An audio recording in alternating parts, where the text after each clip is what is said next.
Olá, bem-vindos e bem-vindas a mais um Papo Filosófico.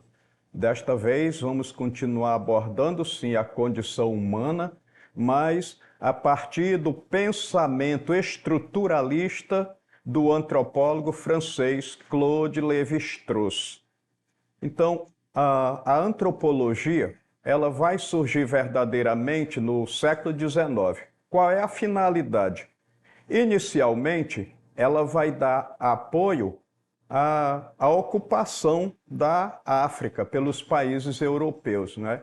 Então, nesse aspecto, a antropologia ela vai nascer eurocêntrica, ou seja, tendo a Europa como referência, e a partir desse pensamento, a crença de que a Europa deveria civilizar o mundo. Então, a antropologia teria justamente esse papel de apoiar o domínio de outras culturas pela cultura europeia. Acontece que estando na América Latina, estando na África, estando em parte da Ásia, muitos antropólogos, quando voltaram à Europa, não estavam mais com o mesmo pensamento.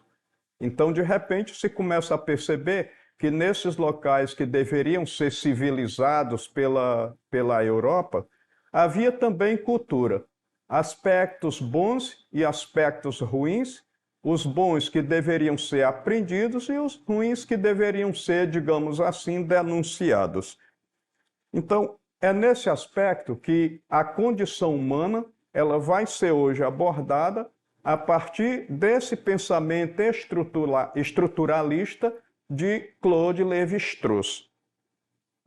Então, Claude Lévi-Strauss, ele é um filósofo que nasceu em 1908 e faleceu em 2009. Eu lembro que no dia que o antropólogo Claude Lévi-Strauss faleceu, eu chorei, porque, na verdade, é um grande pensador do ser humano, do homem, da cultura humana, da vida humana em sociedade.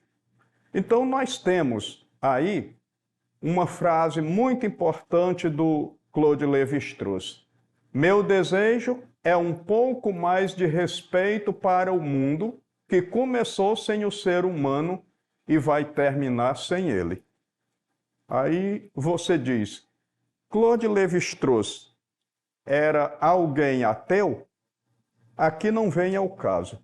O que ele acredita é o seguinte, é que todas as coisas passaram por um processo evolutivo, embora ele não seja da corrente antropológica evolucionista, e que o homem, em dado momento, assim como os dinossauros desapareceram há 65 milhões de anos atrás, ele vai acreditar que haverá um momento em que o homem também vai desaparecer da face da Terra e outros seres vão continuar vivendo por aqui. Isso não significa que a vida na Terra seja eterna. Um dia a própria Terra vai sucumbir, vai desaparecer.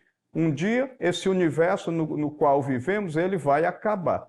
Agora, o homem não estará mais aqui, como nós costumamos dizer, para contar a história. Então, quando nós falamos do pensamento antropológico, na verdade nós temos 4 ou 5 teorias. Uma delas é a teoria evolucionista. Ela vai começar com Charles Darwin, mas ela vai passar também por Morgan e Taylor. Esses dois antropólogos, eles vão, de certo modo, desenvolver essa ideia evolucionista de Charles Darwin. Charles Darwin escreveu um livro chamado A Evolução das Espécies para falar da questão da evolução. Ele não entra na questão do criacionismo, não vai discutir essa questão do criacionismo, mas ele vai introduzir essa teoria evolucionista.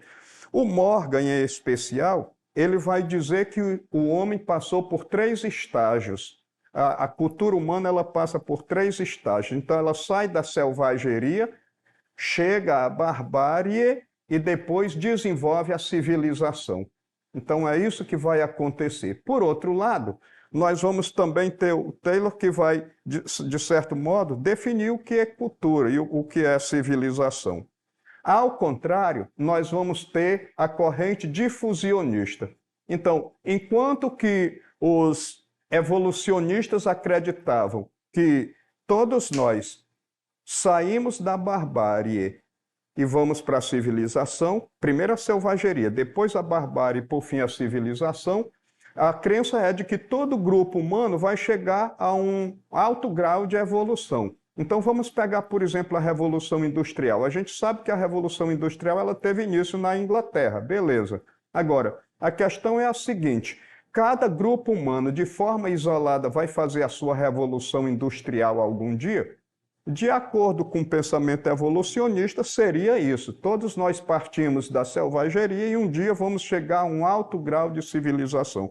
O difusionismo, ele vai, ao contrário, ele vai dizer que a gente vai desenvolvendo a cultura, vai desenvolvendo a civilização à medida que um grupo vai entrando em contato com outro grupo.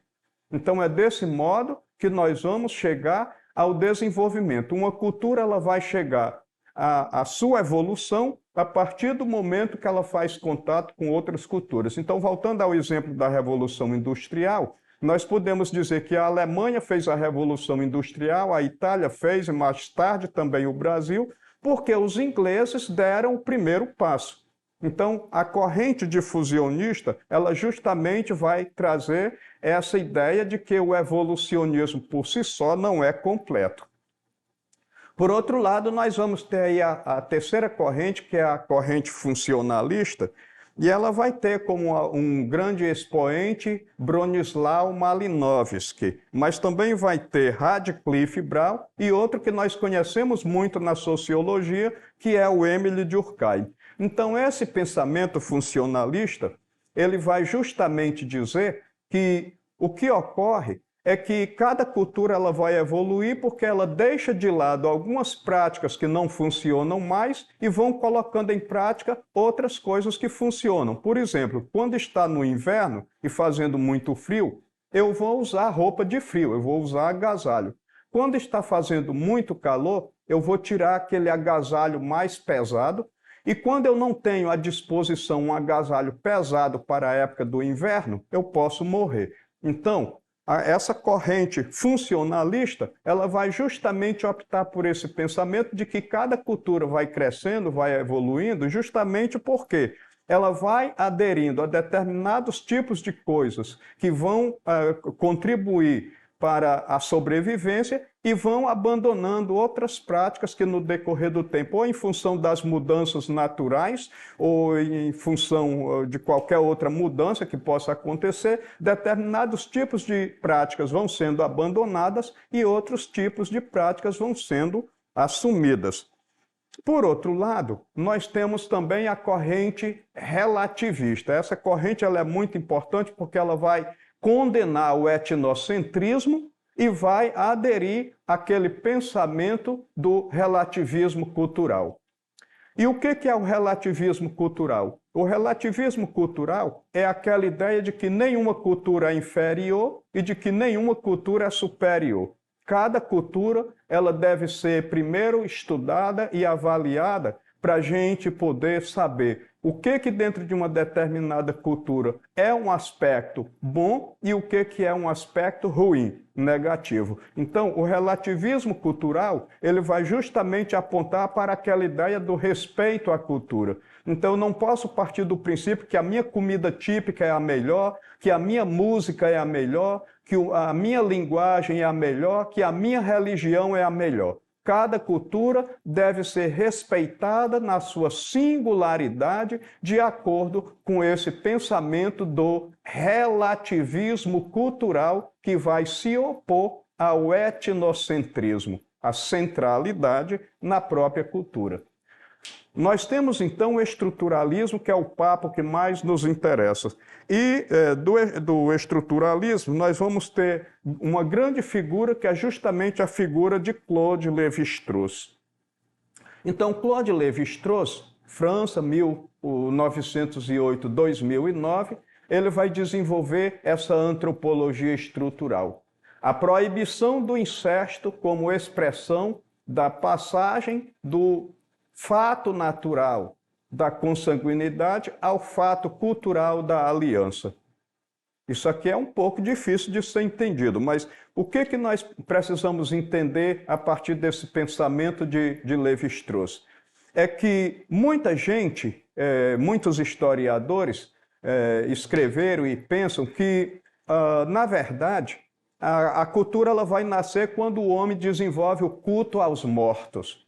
O Claude Lévi-Strauss acha que não. Ele acha que quando, numa determinada cultura, é determinado que o filho não pode casar com a mãe, que a filha não pode casar com o pai, que um irmão não pode casar com a irmã, aí nós estamos estabelecendo o incesto, as regras do incesto, que mais tarde a gente vai chamar também de tabu do incesto. Então, para ele, essa é a primeira manifestação cultural.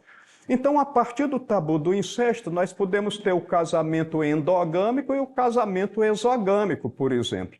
Então, quando eu pratico o casamento endogâmico, eu estou praticando, optando pelo casamento dentro da minha própria tribo, dentro da minha própria clã, do meu próprio clã, da minha própria cultura.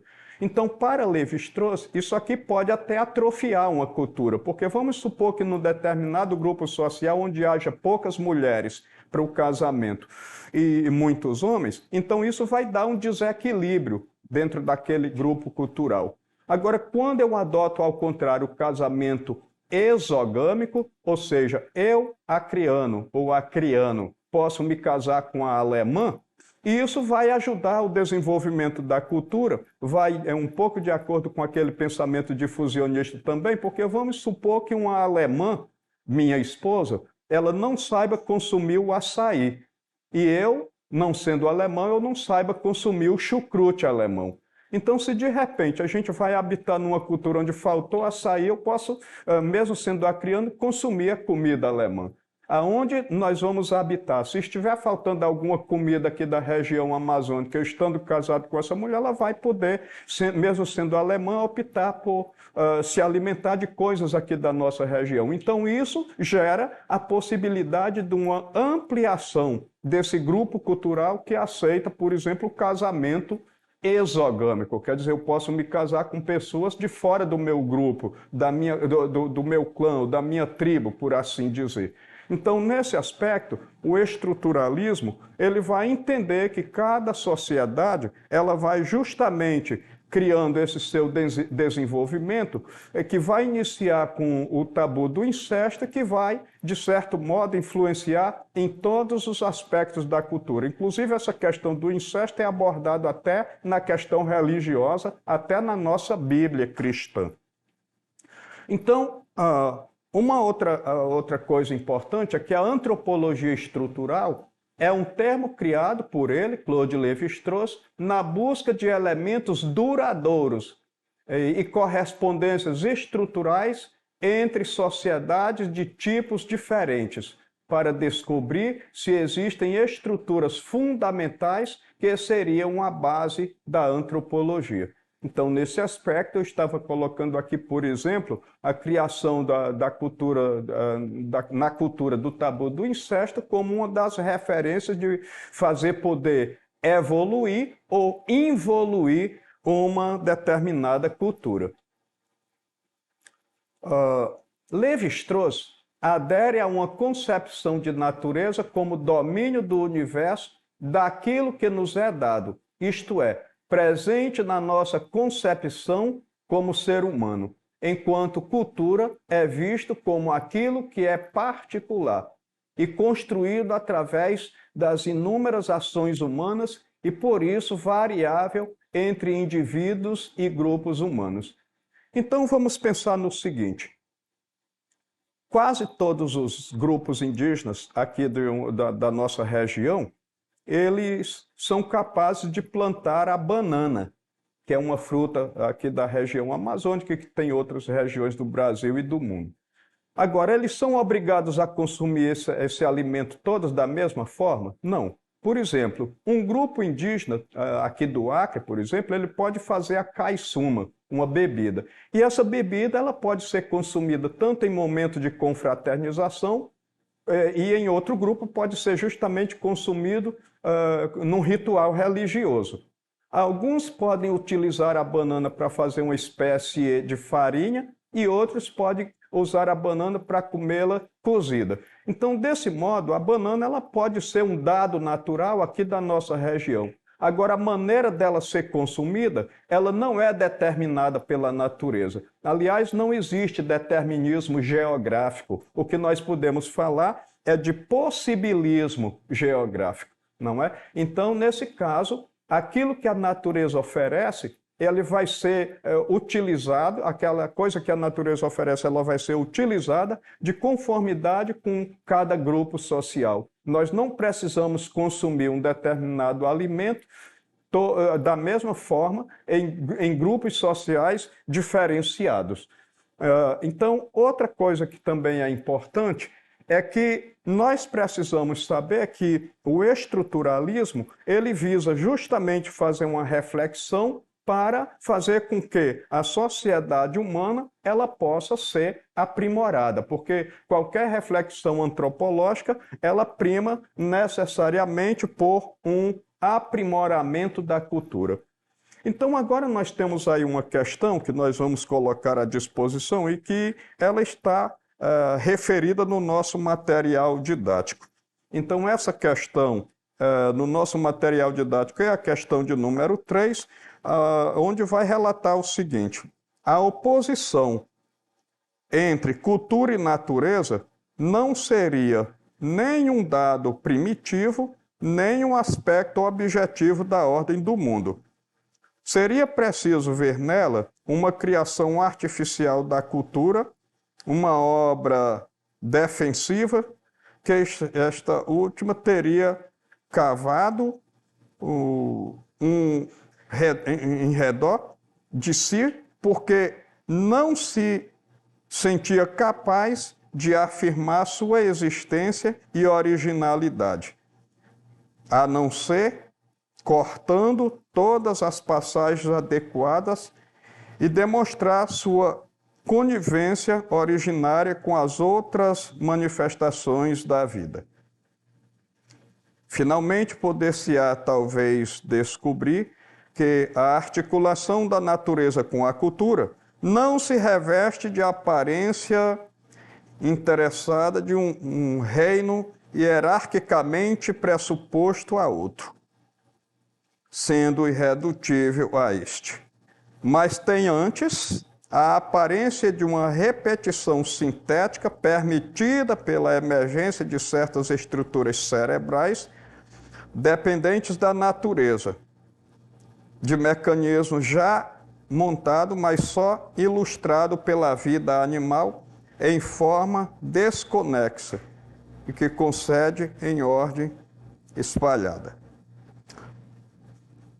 Sobre a possibilidade de se pensar um comportamento humano natural, seguindo da criação de um mundo cultural, é correto afirmar que o texto acima, sobre a possibilidade de se pensar um comportamento humano natural, seguido da criação de um mundo cultural, é correto afirmar de acordo com o texto. Letra A.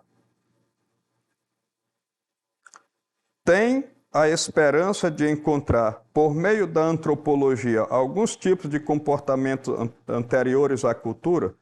Bom, isso aqui está muito relacionado com aquele pensamento do evolucionismo que diz que antes da gente desenvolver a barbárie e a civilização, a gente desenvolveu a selvageria. Letra B. Apresenta uma análise do homem pré-histórico, anterior à invenção da linguagem, portanto anterior ao surgimento da inteligência? Não também, porque isso vai condicionar o surgimento da inteligência ao surgimento da linguagem, quando, na verdade, a inteligência é alguma coisa que antecede a própria linguagem. Letra C. Propõe que a desconexão entre natureza e cultura é um dado criado e que, nos fatos culturais, ressoam estruturas observáveis no mundo natural. Letra D.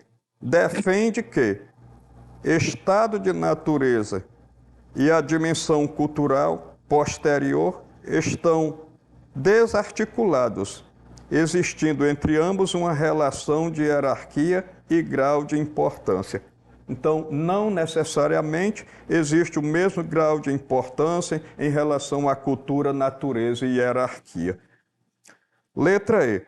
Defende que todas as leis, instintos e comportamentos do homem pré-histórico são idênticos àqueles encontrados no mundo moderno, sofrendo somente diferenças de valor?